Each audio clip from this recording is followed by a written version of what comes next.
Good morning and welcome to the Center for Disaster Philanthropy's webinar, Flash Floods, What Funders Need to Know. Today, we'll talk about what some have called the year of the flood, the record-setting number of flash floods this year. More than 3,000 flood warnings have been issued in more than 24 states, plus Washington, D.C. The states are as diverse and as far apart as Texas and Minnesota, and from New York and New Jersey to New Mexico and New Orleans. My name is Carrie Cullen, and I'm the Program Officer for Domestic Funds at the Center for Disaster Philanthropy, and I lead our domestic grant-making team. Prior to starting this position, I led the CDP's Midwest Early Recovery Fund and the Native American and Tribal Recovery Program. The conversation today is, for me, is very personal. I began my work in disaster meeting with community leaders as they walked alongside families and children after floods, tornadoes, and other community-wide traumas. As a program manager with Camp NOAA, which is a resilience and preparedness day camp for elementary kids, I had the opportunity to visit Wimberley, Texas, right after the 2015 Memorial Day floods. And I can remember in vivid detail driving through the riverbed and hearing the stories and grief of a pastor who had comforted so many, but needed a safe space to share her grief before she got back to the work of caring for her people again. The sights and smells of that day and the stories from that flood and the survivors and the hundreds of others of stories of those that I've sat with are forever a part of me. As a former camp counselor, a flood survivor myself, an aunt, and someone who has sat with many children as they've shared their stories, like the ones in the drawing on the slide that you're seeing right now, of a home filling with water, the coverage and the stories of the last few weeks have gripped my heart, and I venture to say they have gripped some of yours as well. So before we go any further into the conversation, I'd like to invite us to pause for a moment of silence, remembering the lives lost in Texas and across the United States from flooding this year, and the families and friends who grieve, and acknowledging our shared humanity.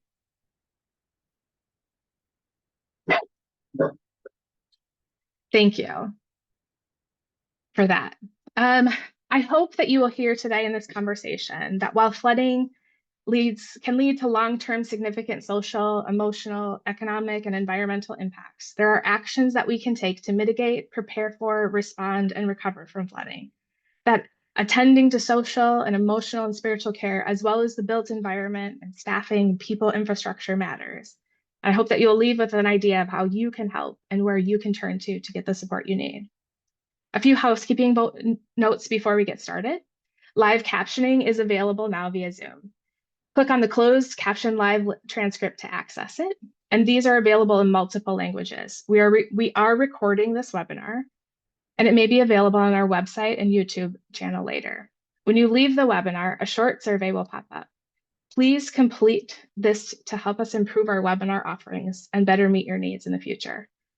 You can submit questions and answers in the question and answer box at the bottom at any time during the webinar, and we will do our best to answer them at the end of the panel presentation.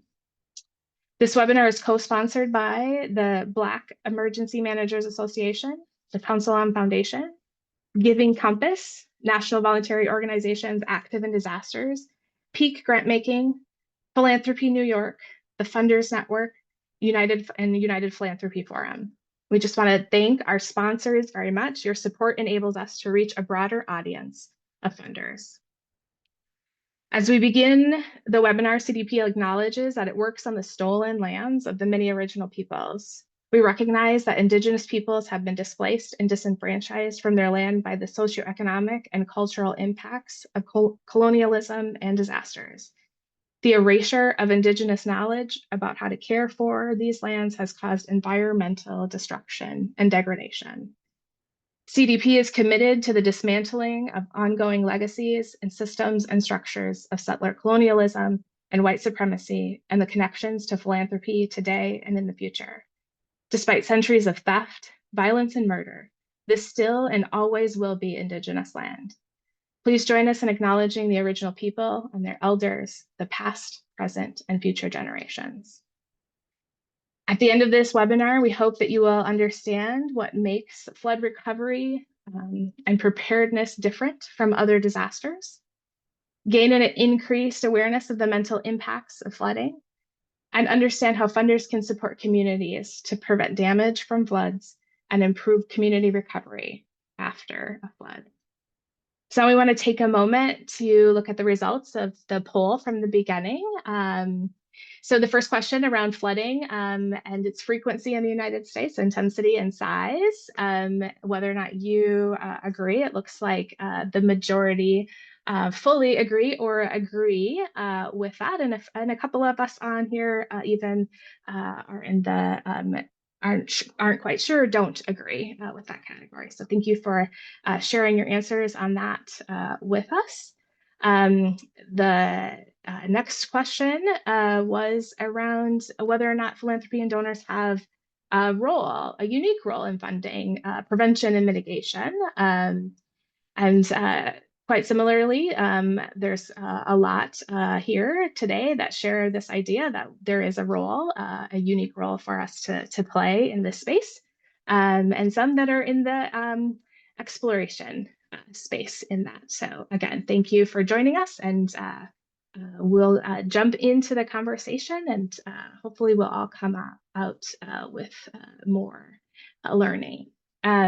So far this year, the National Weather Service has issued record-setting, which is just over 3,000 flash flood warnings as of July 16th. There's also been 47 flash flood emergencies, which are reserved for high-risk emergency conditions. This is the second highest to date, which rivals the year 2016. On Monday, July 14th, there were more than 100 flash flood warnings issued, which is the highest for any July day in history on record. About 3 of every 4 flash floods occurs annually from April to mid-September. And so we're right in the middle of the high point, which runs from the end of June to the beginning of August. Several factors are involved in recent floods, which are one or more are present in floods, in most floods. So humidity is high, which is related to high heat and high water temperatures in the Atlantic and Gulf. A wet spring means that the ground is already waterlogged and it can't absorb more water, so an excess water runs off. And where the area is hilly, that water also runs in the same direction. In urban areas, the concrete prevents water from being absorbed, just as limestone did in Texas. Climate Central says that the hourly rainfall rates have grown heavier in nearly 90% of large US cities since 1970. So some specifics around the hill country flooding in Texas. The hill country flood in Texas was billed as a 100-year flood. This means it has a 1% chance of occurring every year. The volume of rain rivaled 100 billion gallons, and that is more than the amount that goes over Niagara Falls every day. There was 26 feet of water that rose in 45 minutes. 134 people were killed so far, which makes it the deadliest flash flood in the US in more than 50 years. And 97 people are still reported as missing, and that number is likely to grow. Earlier this year, the DJC Law published a study that said Texas is the most dangerous state for disasters caused by severe weather and natural hazards. It is the most tornado-prone state in the US, and the study said that there's a 23.64% likelihood of catastrophic events occurring in the future. Now it's my honor to introduce our special guests. As sad as these recent events have been, I'm excited to learn together how funders can help make a difference.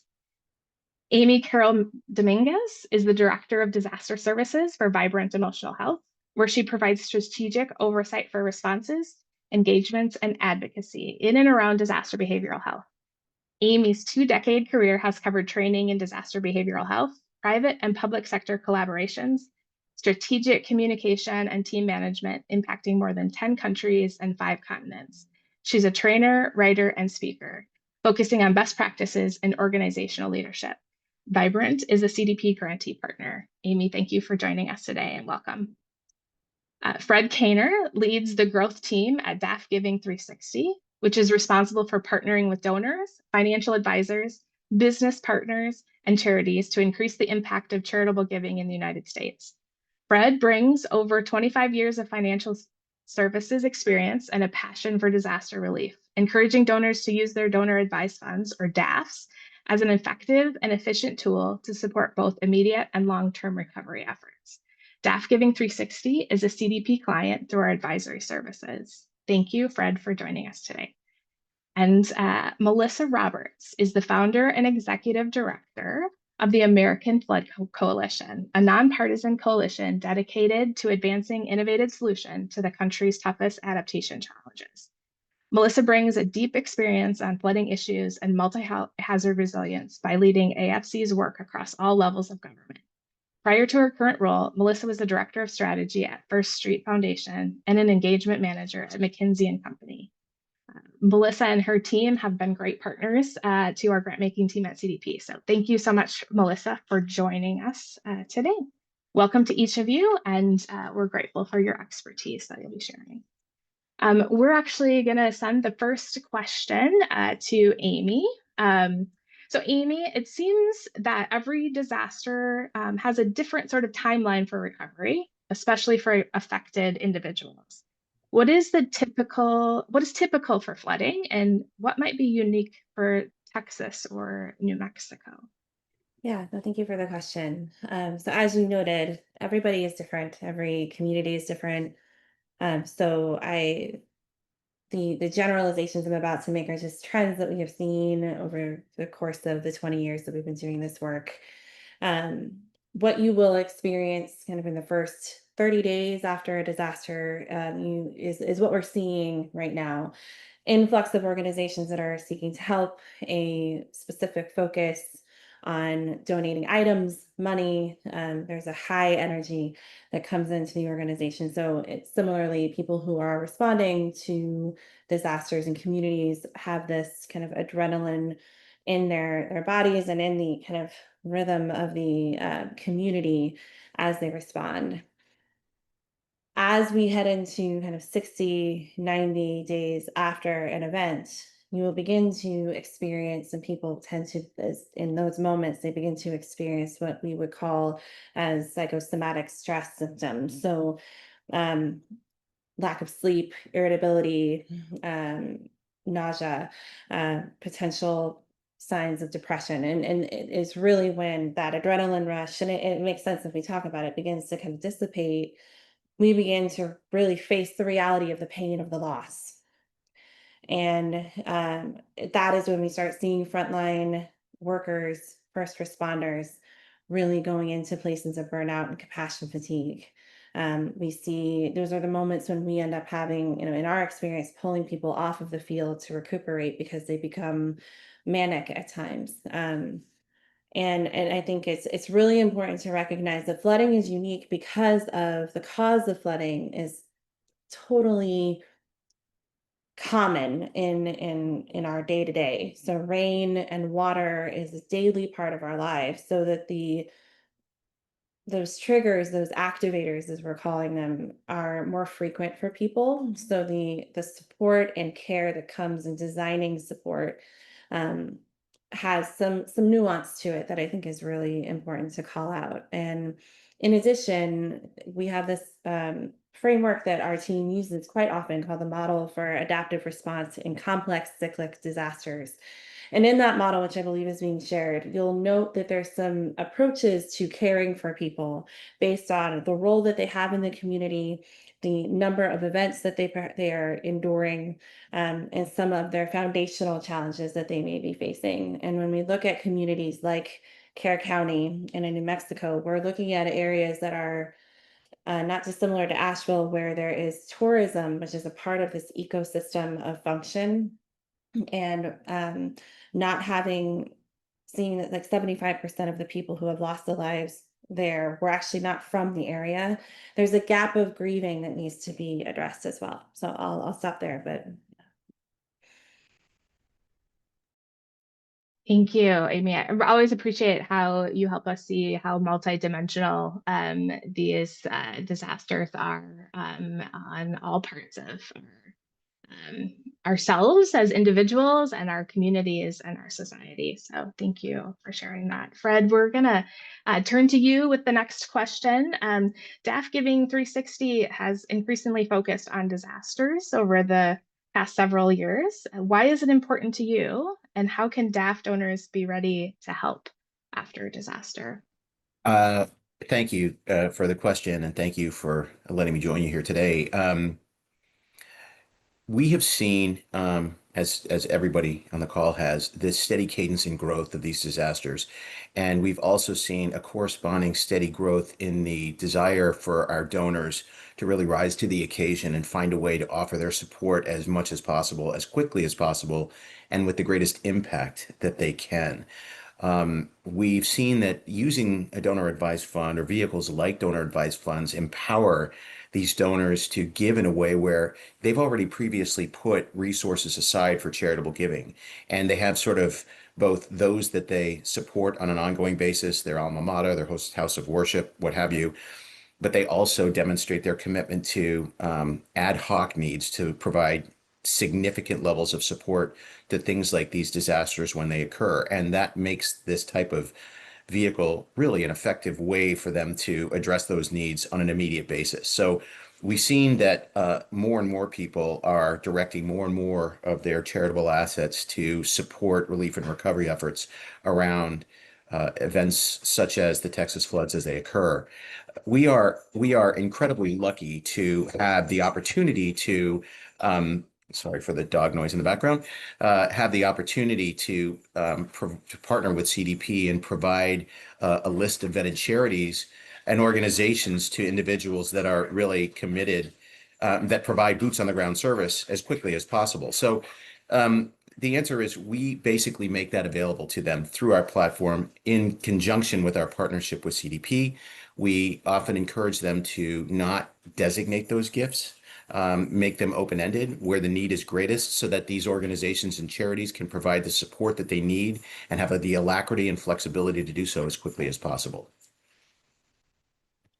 Great, thank you. I so appreciate that you pointing out sort of the growth in the generosity and the donors just wanting to do something. They want to give, and this is a way that you can support them giving in ways that are good and for service for the community. So thank you for all the work that you've done doing that.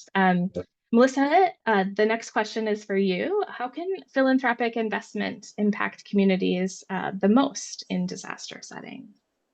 Yeah, having unfortunately, helped guide communities through so many disasters, I think, building on what Amy put so beautifully, I think we see after kind of the news headlines fade, the communities just really aren't out of the woods. And unfortunately, it can take 5 or more years for communities and people to get federal assistance and really start getting back on their feet. So there's often really a mismatch between when there's the biggest surge of donations in that kind of first month or so and that big, adrenaline rush that Amy talked about. And then you start to see, 6 months on, there's a real kind of dip where real needs emerge and there's often a lack of funding and support. So I'd really highlight, 3 big things. One is that I think there's a real need and there's a lot of impact in investing in connection for community leaders. I mean, Amy mentioned that burnout that happens from the staff, from the community leaders. So allowing them to be in community together, trying to figure out the vision going forward. And then I think kind of really thinking about being there 6 months and beyond when that initial burst of funding wears off, but they still haven't received federal aid or insurance money. Benefits like temporary shelter start to run out, but you still have a lot of homes that aren't reconstructed, businesses and jobs that aren't open. So I think that's a really important place to play. And then I'd just also mention that, money for resilience, for thinking about how to build back in a stronger way that protects people going forward, is often a gap in the way a lot of our federal systems are set up. So it's a place where philanthropic money can fill a really important need. And this is what we've seen in Western North Carolina. I mean, 10 months after Hurricane Helene, we're still seeing a lot of communities facing insolvency because they're trying to bridge that gap between kind of early philanthropic support and still waiting on federal support. So I think the more that donors can think about filling that gap, the more impact they'll have. Yeah, thank you. Thank you for sharing those 3 points. And I know I've seen, right, that the city governments and those, right, that you're working with really benefiting sort of from that long-term ability to think about this particular flood and what it looks like, but then to be able to think and support what looks like to have a community that's thriving in the long term, so that when unfortunately, the next disaster comes, they'll be more ready to respond to that. So, Amy, we're going to come back to you with the next question. During our planning meeting, you said most people don't suffer from PTSD, but grief is different. Grief is glitter. Can you talk more about that? Yeah, so I'm not going to take credit for that statement. It comes from a song that I believe they're going to share as well. It's Patrick Droney wrote this one. But I think the concept for any of you that have worked with or been around children that have glitter as a part of any project, I say this with a smile, you end up finding it everywhere. And for sometimes, it's very concentrated right at the beginning of that kind of introduction of that project into your home, but over time you'll still find glimmers of it throughout your house, despite efforts to clean and remove it. And I think that when we are thinking about not just from the perspective of individual grieving of loss, but we think about organizations that are called up into disaster but who may not have that as a part of their core function.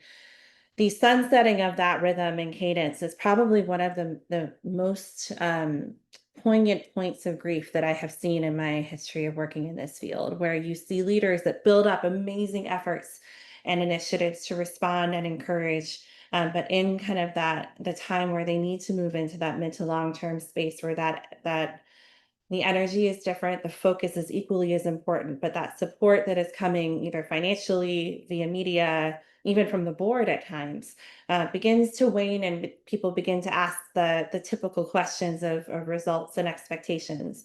And so I think it's really important to acknowledge that when someone has walked through an event, when an organization has walked through an event like what we're facing right now in Texas, we have to build our preparedness in a way that acknowledges that people will be grieving for some time, that anniversaries are important moments, even 5, 10, 20, 25 years out. These are life-shaping, community-shaping events. And to address it from kind of a funder perspective, it's not as exciting as putting the roof on the house, so to speak, but it is the most sustaining effort. If we create places for connection where people can grieve together, debrief together, and heal together, it's really powerful. So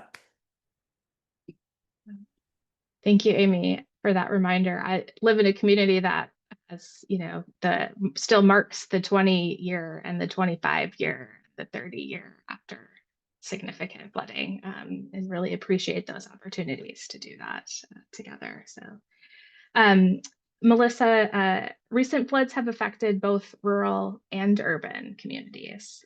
How can we create connectivity around what is often called that rural-urban divide regarding flooding? Yeah. I mean, I think it's pretty easy to think about these flood events in silos impacting one specific geographic area.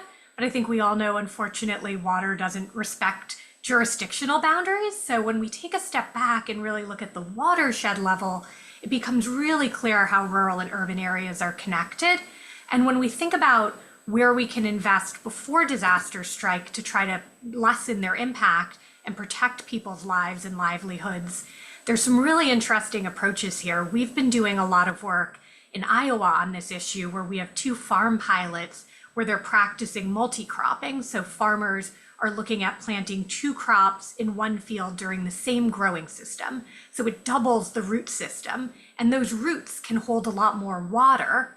And we found that with wider use upstream, multi-cropping can actually reduce flooding, 30% across the watershed, And we worked with Iowa State University and found that if they had been doing that when the devastating 2016 floods hit Cedar Rapids, they could have saved 500 homes and businesses. So we're really interested in this sort of solution that can unite urban and rural areas and has other benefits. Something like multi-cropping boosts soil health, improves water quality, can increase net profits for farmers, and keep working lands in production. And so we're really trying to look for, innovative ideas where, there are so many needs in this space and there's an unprecedented number of floods. So we're really interested in these types of solutions that can solve multiple problems at once, right? And are led by those closest to the problems, farmers on the ground. But I think it involves a little bit of a different type of philanthropic investment in building coalitions, testing innovative approaches, scaling new practices, and really investing pre-disaster before the next storm strikes to try to prepare people. But we see a lot of promise there. That's great. Thank you so much for sharing that, Melissa.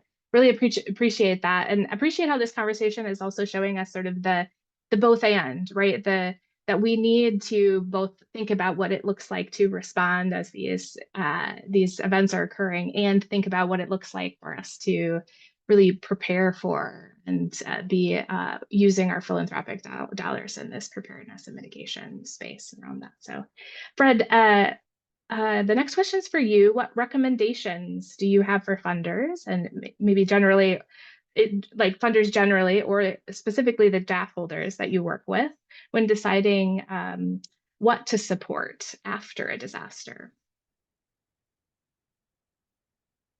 Oh, you are on mute. Forgot to unmute. Sorry about that. Yeah, so it really is, Carrie, to your point, it's at the discretion. I mean, what is of most interest? What is the area that moves them to increase their charitable support? Is it relief and recovery? Is it helping to rebuild? Is it designed to provide immediate humanitarian aid? It really varies based on what the sort of intention is and the areas of passion are for the donors, based on how they give and what they give today. What we do, thankfully, with the support and help from the Center for Disaster Philanthropy, is we provide a really diverse mix of organizations intentionally, in an effort to try and provide them with as much choice and flexibility as they possibly can when they're making gifts to support these disasters as they occur. So we provide the names of community foundations. Obviously, those community foundations are critical in terms of defining and identifying the both immediate and long-term needs as a result of these disasters when they occur. But we also have a variety of different providers of different kinds of support, anything from, mental health support to, again, humanitarian immediate needs, food insecurity as a result of the disaster occurring, and so forth. So there's a lot of different types of resources that we provide to our donors in an effort to provide them with as much choice as possible when they choose to support these disasters as they occur. And again, as I said before, another recommendation we have and we make with frequency is that we don't really necessarily suggest that they make any type of grant recommendation too restrictive, because the immediacy of need is obviously critical. So the more that they can do to have the flexibility they need to deploy those resources in the best way possible, the better, in our opinion. Great. That is fantastic. I know that our grantee partners are always appreciating as much, and they talk about the flexibility of the general ops dollar, or when it comes in, how being able to use the resources in the way that is needed at the time that it's needed is very much appreciated. So I will echo their thanks to you and for those recommendations that you're passing on to your donors. Amy, what should funders look for as their funding requests that are helping to build resilience for communities that aren't harmful? Yeah, so I think there are a couple of key things. As you mentioned in the last question, PTSD is a common phrase that is thrown around in the community and in grant requests as a reason to justify counseling and other emotional and mental health supports. And I want to reiterate the fact that, like, just from all of the research across decades of research that we've done, um, the percentage of people that actually do end up getting diagnoses is quite low. I mean, it's in the below 10% range. People exhibit stress symptoms, but PTSD is a diagnosed, medically treated issue. So when you're looking at funding requests that are addressing emotional needs, and I hope you're going to get a bunch of them because they're so important, a couple of things to keep in mind. One, who is providing the care and what credentialing do those people have to provide the care? I really want to emphasize the fact that when we are doing crisis intervention and when we are caring for people kind of in those immediate days after a disaster and even into those early mid-range days, we're looking for people who have a really solid understanding of psychological first aid and skills for psychological recovery. These are evidence-based strategies that kind of do away with and frankly pause the use of what my colleague calls the alphabet soup of therapy, and really focuses on helping people navigate what may just be a need to connect to resources and in dealing with those immediate stress needs. So take a look at who is providing the support and what the strategies and evidence-informed approaches are. Second is taking a look at how they are addressing special populations within this application. It is really important to acknowledge that children, people with disabilities, members of the LGBTQIA plus community, people of color, Indigenous people, there is a real challenge for individuals to get help after a disaster. And I've seen this in countless states across the country where people will bring a trailer and have a counseling trailer available on site in the city, and no one comes, and they get frustrated and they don't have the data to justify the continuing work. In disasters and when people are addressing those immediate needs of physical safety and in general safety, they are not going to come. So look for a program as kind of the final step that goes and seeks out the people who need the help the most in a way that is culturally informed. And then the final thing I'll say, because we had this really beautiful moment with some friends in North Carolina after they were working through Helene recovery, make sure that the people who are submitting this application are really aware of when they say vulnerable populations, that they know what the vulnerable population is. A lot of times we defer to people who are disadvantaged systematically in some way, but we don't, and frankly, those become very racially defined stereotypes that are often incorrect. Folks who are immigrants, as an example, they are living in a place of survival, so oftentimes are far more resilient in connection in their community than folks who are living up in the mountains and are elderly and cannot get out of their home. So within these applications, make sure that your grantee partner is aware of their population that they're serving and the purposes, and they're not just standing up something that looks, for lack of a better word and not to be crass, sexy. And do your due diligence in your own heart and your philanthropic strategy to align your dollar with what is actually the need when it comes to mental and emotional well-being. So, Yeah, thank you, Amy. Really appreciate that. Melissa, what are some other transformational opportunities for philanthropy to fund needs regarding to flooding? Yeah, I mean, I think one thing we should talk about is there's a big opportunity in the space that gets very little funding around the system of federal and state disaster management. I mean, philanthropy after disasters is an incredibly important piece of the pie. And I'm so grateful for everyone who finds it in their heart to kind of open up their wallet. But it is a drop in the bucket compared to what we spend publicly. And so influencing how those dollars are spent and spending them well is a massive opportunity that I think is under leveraged. Just to give a sense of scale here, in the last 10 years, the federal government has spent $550 billion post-disaster, right? That's about equal to all of the new infrastructure money that came out of IIJA, the Infrastructure Investment and Jobs Act, that has enormous life-changing impacts that shape the fabric of our communities and physically shape what they look like and people's quality of life and what type of infrastructure we build back and who benefits and whether that's done in a fair way or not. And there's almost no philanthropic investment in that space around what this system should look like. And it's actually in stark contrast to most other policy spaces. So I really think there's an opportunity to rethink how these systems work and to make them fairer and faster and better meet people's needs. And I'll just say, I never want to be in a community meeting again where I'm telling people it's going to be a 5 to 10 year slog and to get ready to navigate a mountain of paperwork and that they're going to be asked for, before and after pictures of every downed tree. I think we have to start thinking about how to make the whole system work better. And any, philanthropic dollar that can then influence, $100 or $1,000 of public money goes really far, because we know that the systems we have right now, they're vital, but they could serve survivors a lot better. They could be a lot fairer. They could build us back to be much more resilient. And so I think, the biggest opportunity I see is that philanthropic investment could really lift up the voices of those that have been impacted and survived these lessons that have been really hard won and learned, to help us create a better future across the country for communities at risk. And I might, Carrie, if I could just add to what Melissa said, Yeah. I couldn't agree with you more. Investment in deploying philanthropic resources around that infrastructure, I think, is critical.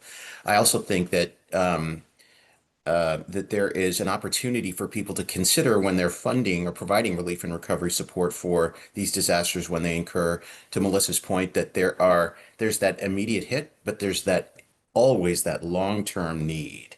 And people need to be mindful of both. It's wonderful when people deploy resources, based on the immediacy of the need to provide, that immediate level of support that's critical. And by the way, just anecdotally, one thing I'd love to share is a stat. What we saw, we posted on July 5th, I think, and between July 5th and today, we have our donors have given almost $3 million to relief and recovery efforts for the Texas floods. That's not insignificant. It's certainly not, Melissa, to your point, what we're seeing in the way of the potential for efficient deployment of federal and state funding, but it is certainly remarkable how immediate our donors were in terms of embracing the need and rising to the occasion to support it to the best of their ability. But I just want to say that, the more we can do to help people understand how to give with maximum impact, both in the immediate near term and in the long term. It really is, there's always that, once everything dies down, once the, sort of the news and the media have sort of eclipsed and there's the work at hand that needs to be done to recover from a long-term perspective. I think it's really important that we let all donors know that that need is arguably as, if not more important than providing that immediate need when the actual disaster itself occurs. Great, thank you. After our next question, we're going to move into some of the question and answer portion of our time together. So if you do have other questions, we've had quite a few come in already in the box, but if you have others, please feel free to add them to the question and answer box. So Fred, you've already started a little bit on the answer to this next question, but if you'd like to elaborate any more, or if there's some other thoughts that you've had to add before we go into the audience question and answer, we'd love to hear them. So we know that floods receive less funding in general from philanthropy. And we also have seen they tend to get forgotten sooner. What message do you have for donors about long-term recovery funding? Sorry, I kind of did already partially answer that question, but again, they're becoming so much more frequent. I mean, we could think about Helene in North Carolina. We could think about the Texas floods recently. It's really tragic to see how these events are growing more and more, sort of they're just increasing. And so I just think that people need to be prepared and aware that the need is, getting more and more acute as a result of that corresponding increase in events. And I think the more people are thoughtful about how they utilize their charitable assets, in this particular case, by utilizing something like a donor advised fund, which enables them to give when they have the assets available to give, but put it in an account and invest it for, hopefully, for potential growth while they're there, and deploy them when the need arises.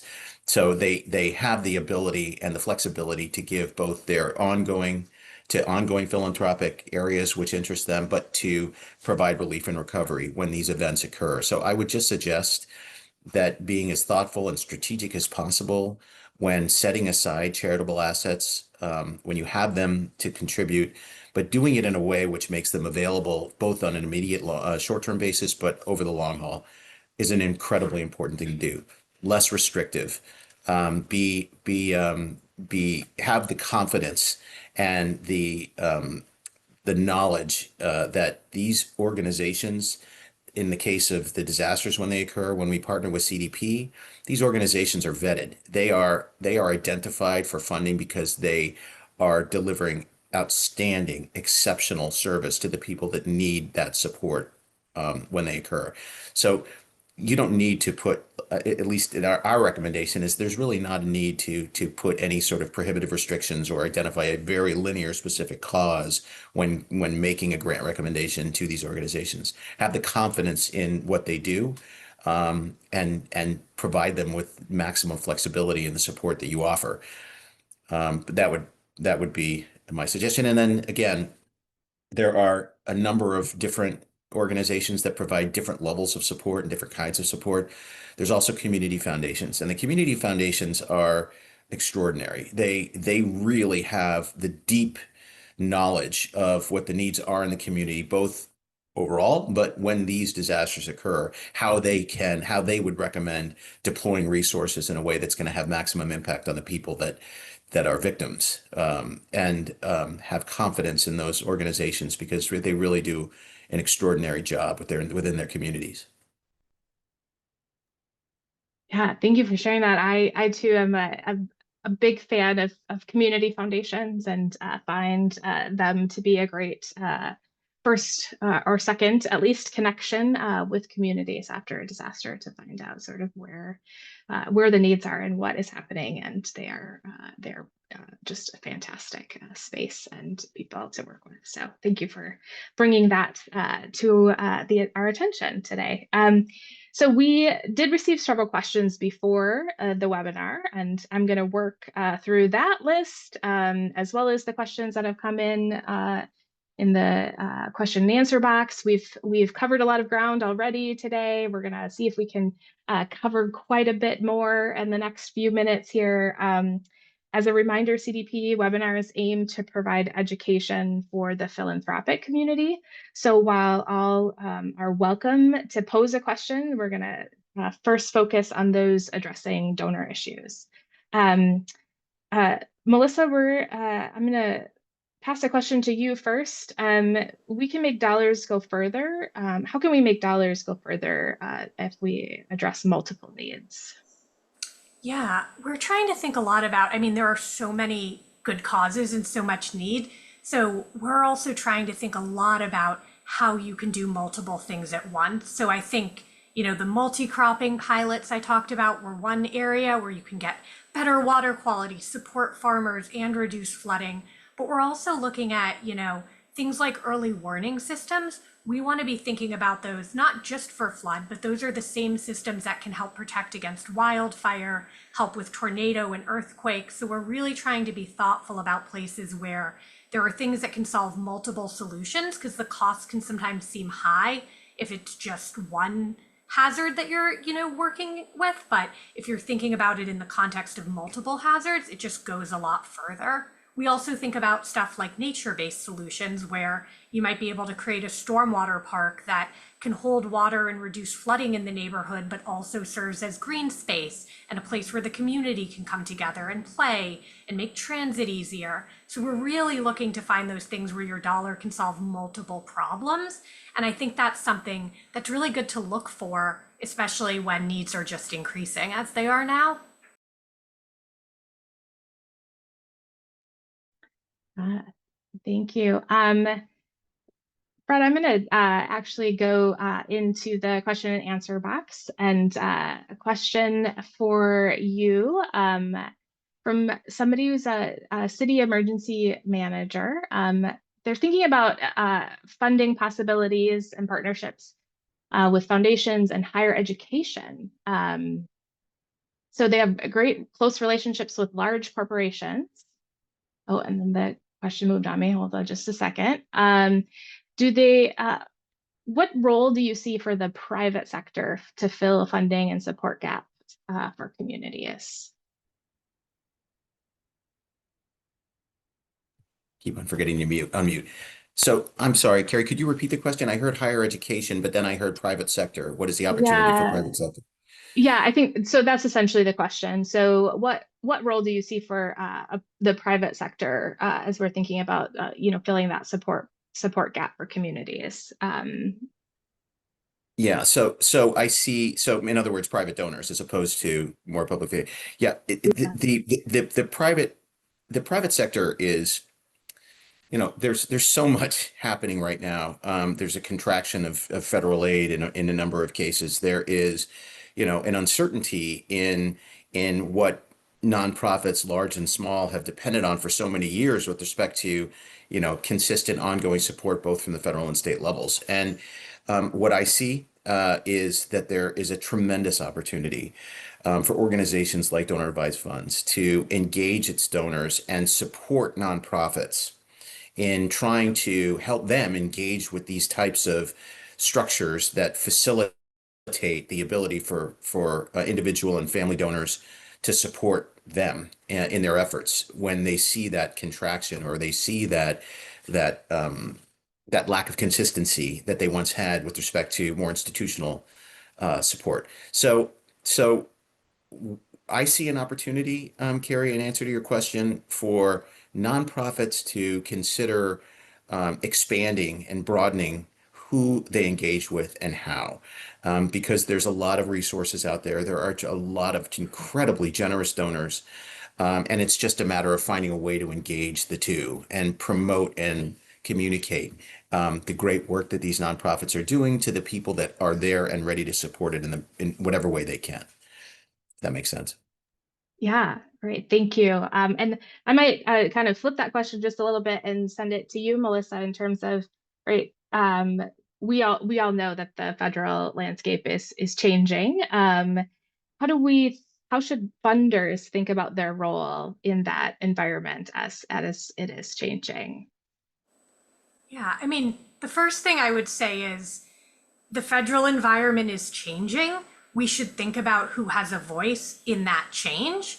And I think there is a really important role in lifting up the voices of folks from impacted communities who have lived through this and trying to get them into a seat at the table as much as possible in whatever changes are going to happen in the system. And that's a longer term piece.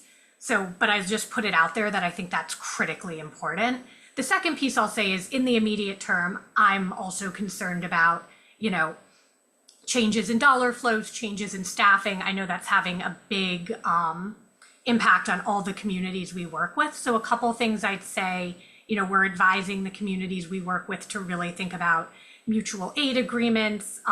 So I think we're advising them to really try to think ahead on how they're going to prepare. And so what I would say for, the philanthropic community is the needs are going to be greatest in that gap, especially around, programs like BRIC, programs like hazard mitigation. Those are some real needs that are emerging where we're seeing less federal support. So that kind of falls in that longer term recovery where there used to be more money available to think about building in more resilience as you had that longer multi-year rebuilding. And so I think the more people can think about filling some of those gaps and really thinking that that's oftentimes, adding another 10% on to be able to do it smarter and better. But that's really what's, I think, killing a lot of communities is the lack of that little bit of flexible money means that we're not going to be able to build back in a way that protects the community. So in the short term, I think really trying to be generous there and knowing that communities are, feeling the strain could be really helpful. Uh, Thank you. Amy, I want to ask you a question sort of related to a few that these that are here listed, and related to this idea of communities being able to share their story and their narrative. And so can you talk a little bit about, the challenge and the opportunities for folks who've been through um, these types of events to be able to share what has happened and to advocate for themselves and lift up their voice in that space? Yeah, I mean, I think one of the opportunities is creating space within communities after a disaster to give people that point of connection. I think Melissa mentioned that early on. Like when we're thinking about ways, for example, we've talked with lots of community foundations. How do we support resilience and recovery for community? And we talked a lot about like within the existing rhythms of the organization, be it school spaces, hospitals, or places of worship, gathering. How do we invest in opportunities for people to creatively express their story, whether it be through art and narrative coping, music, community events, meals that give space for people to come together and honor those that maybe have lost. I think another piece is, as it is often, um, not everyone is at the table to share their story. And so, cultural considerations when thinking through responses and recovery strategies is really important. Like, how are we engaging everyone at the table? And so the people making the decisions need to represent the community members that they're serving. So and a lot of times it ends up falling on one person or a group of a couple of folks who have the loudest voice.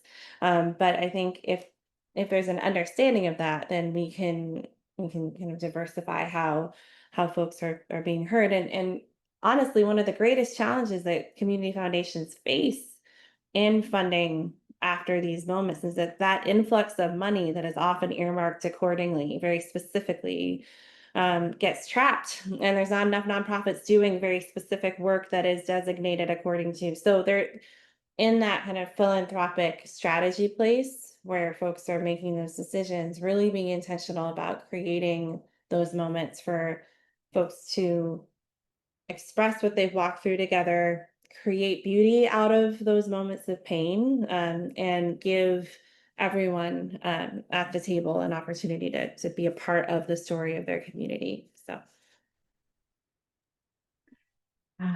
Thank you. We are just really close to having to wrap up, but I'm wondering if we could, if from each of you, just a really quick, a couple words, round robin here. If I could get your number one message for funders of any type, or size. Um, so I'm not gonna call on one of you because some of you might need a little bit longer to think than others. So I'm gonna just ask somebody to be the first to volunteer.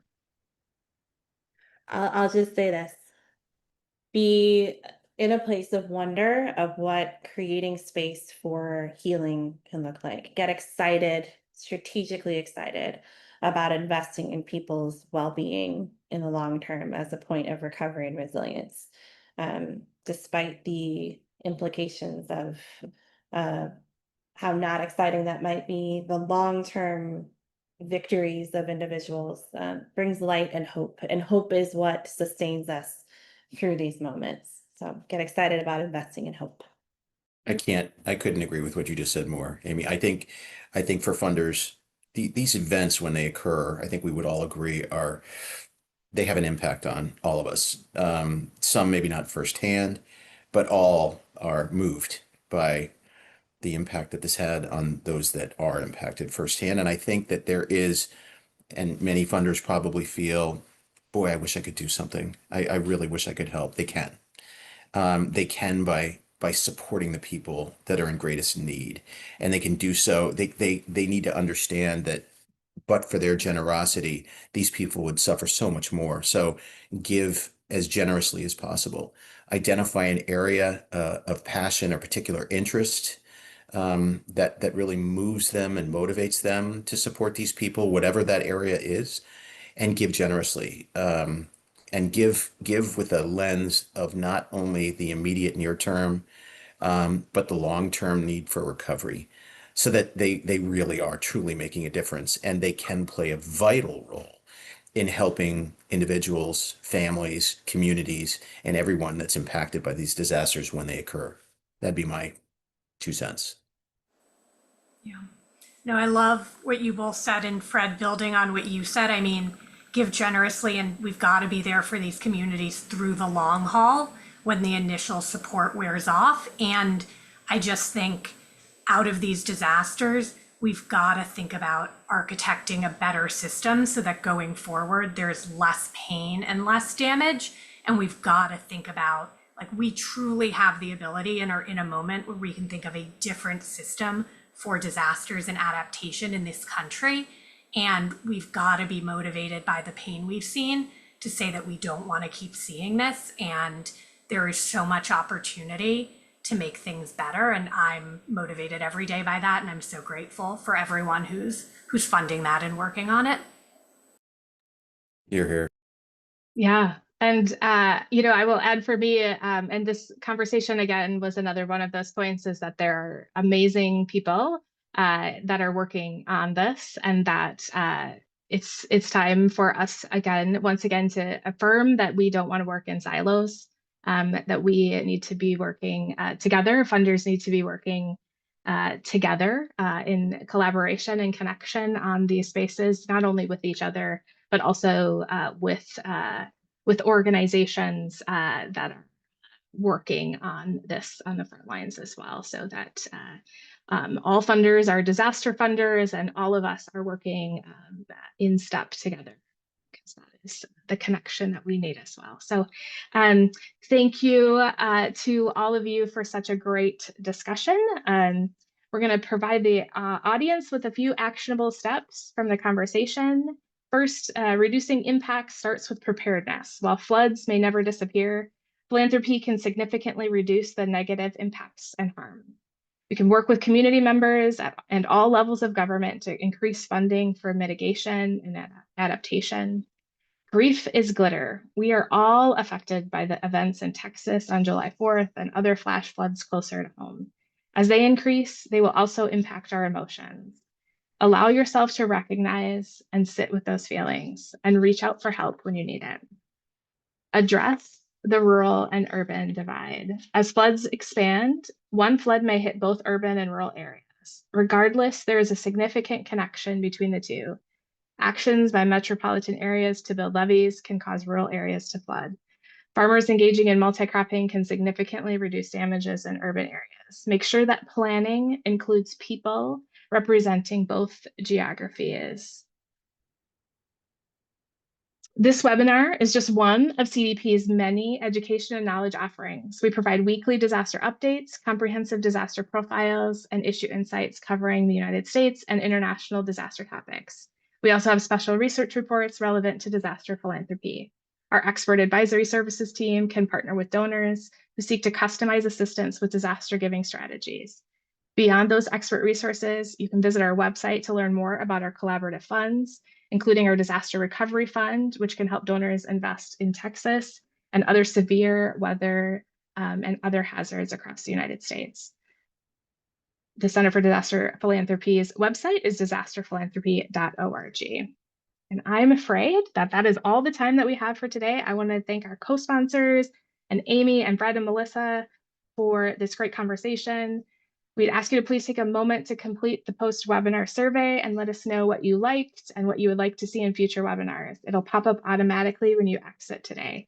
If you have questions or thoughts that weren't addressed in the webinar today, you can email them to Tanya@webinars@disasterphilanthropy.org. Thank you so much and have a great day.